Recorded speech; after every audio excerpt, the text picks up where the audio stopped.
Assalamualaikum warahmatullahi wabarakatuh. Perkenalkan, nama saya Filsa dari Fakultas Ekonomi, jurusan Manajemen Keuangan. Tujuan saya membuat video ini untuk memenuhi tugas mata kuliah Manajemen Keuangan lanjutan yang dibimbing oleh Ibu Asniawati sebagai dosen pengampu dalam mata kuliah ini.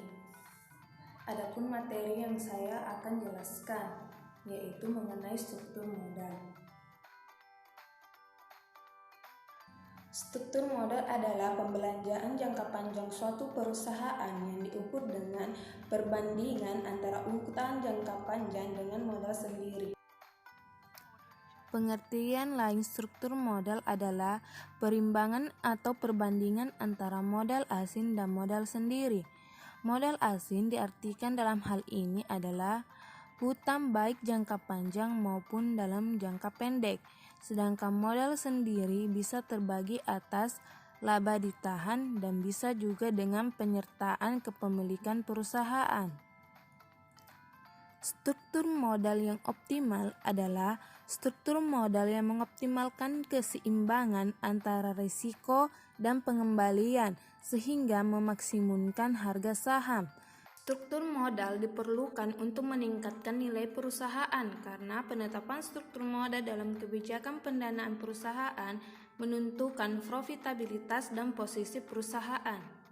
Adapun fungsi dari struktur modal, yang pertama memaksimalisasikan pengembalian, yang kedua fleksibilitas, yang ketiga solvabilitas, keempat meningkatkan nilai perusahaan, yang kelima mengurangi risiko keuangan, yang keenam meminimalkan biaya modal, dan yang ketujuh pemanfaatan dana yang optimal.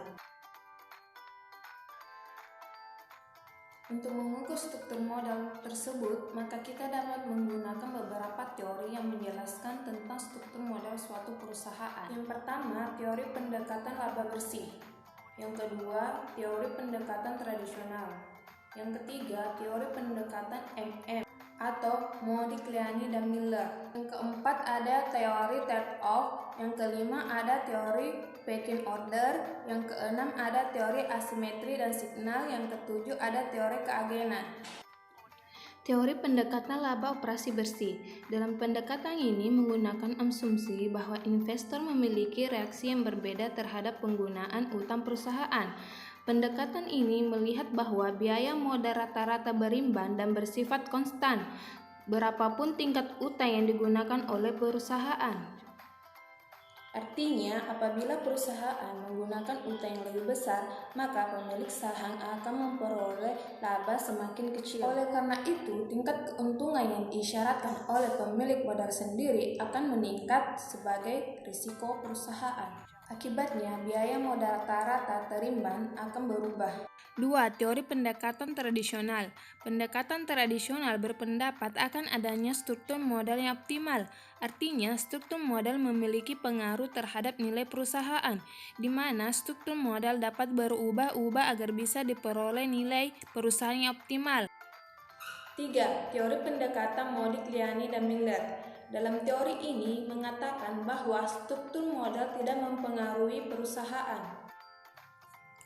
Modigliani dan Miller berpendapat bahwa pembagian struktur modal perusahaan antara utang dan modal sendiri selalu terdapat perlindungan atas nilai investasi, yaitu karena nilai investasi total perusahaan tergantung dari keuntungan dan risiko, sehingga nilai perusahaan tidak berubah walaupun struktur modalnya berubah. 4. Teori trade-off. Dalam teori ini menyatakan bahwa semakin tinggi utang, maka akan semakin tinggi kemungkinan kebangkrutan.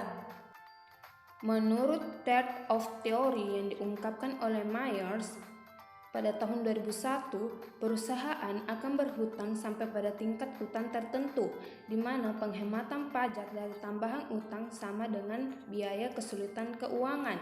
Biaya kesulitan keuangan adalah biaya kebangkrutan dan biaya keagenan yang meningkat akibat dari turunnya kredibilitas suatu perusahaan. 5. Teori pecking order. Menurut Myers 1984, pecking order teori menyatakan bahwa perusahaan dengan tingkat profitabilitas yang tinggi justru tingkat hutangnya rendah. dikarenakan perusahaan yang profitabilitasnya tinggi memiliki sumber dana internal yang berlimpah. Dalam pecking order teori ini tidak terdapat struktur modal yang optimal. 6. Teori asimetrik dan signal. Teori ini menyatakan bahwa di dalam pihak-pihak yang berhubungan perusahaan tidak mempunyai informasi yang sama mengenai prospek dan serta juga risiko perusahaan. Teori ini terdiri dari yang pertama, Myers dan Maslov. Menurut teori ini ada asimetri informasi antara manajer dengan pihak luar. Manajer mempunyai informasi yang lebih lengkap mengenai kondisi perusahaan dibandingkan pihak luar. 2. Signal. Mengembangkan model di mana struktur modal atau penggunaan utang merupakan sinyal yang disampaikan oleh manajer ke pasar. Jika manajer mempunyai keyakinan bahwa prospek perusahaan baik dan karenanya ingin agar saham tersebut meningkat, maka manajer akan mengomunikasikan hal tersebut kepada investor. Manajer bisa menggunakan hutang lebih banyak sebagai sinyal yang lebih kredibel. Karena perusahaan yang meningkatkan hutang bisa dipandang sebagai perusahaan yang yakin dengan prospek perusahaan di masa mendatang. Investor juga diharapkan akan menangkap sinyal tersebut dengan pemahaman bahwa perusahaan mempunyai prospek yang baik. 7. Teori keagenan. Menurut pendekatan ini, struktur modal disusun untuk mengurangi konflik antar berbagai kelompok kepentingan saja. Agensi teori atau teori keagenan dibangun sebagai usaha untuk menyelesaikan, memahami, dan memecahkan masalah yang timbul jika ada ketidaklengkapan informasi ketika melakukan kontrak atau perikatan. Teori keagenan berhubungan dengan menyelesaikan dua masalah yang bisa saja terjadi dalam hubungan keagenan. Faktor-faktor yang mempengaruhi struktur modal. Yang pertama, struktur aktiva. Yang kedua, growth opportunity. Yang ketiga, ukuran perusahaan. Yang keempat, profitabilitas. Yang kelima, risiko bisnis.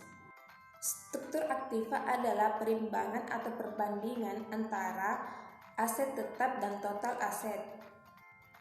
Semakin besar jumlah aktiva perusahaan, terutama aktiva lancar, maka perusahaan cenderung mengoptimalkan terpenuhinya kebutuhan dana utang. Hal inilah yang menunjukkan adanya pengaruh struktur aktiva pada struktur modal perusahaan. Yang kedua, growth opportunity merupakan sebuah peluang perusahaan tumbuh di masa yang akan datang. Dalam hal ini, perusahaan melakukan investasi untuk hal yang menguntungkan perusahaan. Perusahaan cenderung melakukan investasi untuk mengembangkan perusahaannya. Kesempatan pengembangan perusahaan menjadi lebih baik ini biasanya tidak semua menguntungkan. Hal tersebut juga mempengaruhi struktur modal perusahaan. 3. Ukuran perusahaan. Ukuran perusahaan merupakan perusahaan yang memiliki saham yang besar, dan masing-masing penambahan lembar sahamnya hanya mempengaruhi sebagian kecil pada kemungkinan hilang kontrol dari pihak dominan kepada perusahaan yang terkait. Perusahaan besar lebih cenderung melakukan diversifikasi usaha lebih banyak dibanding perusahaan kecil.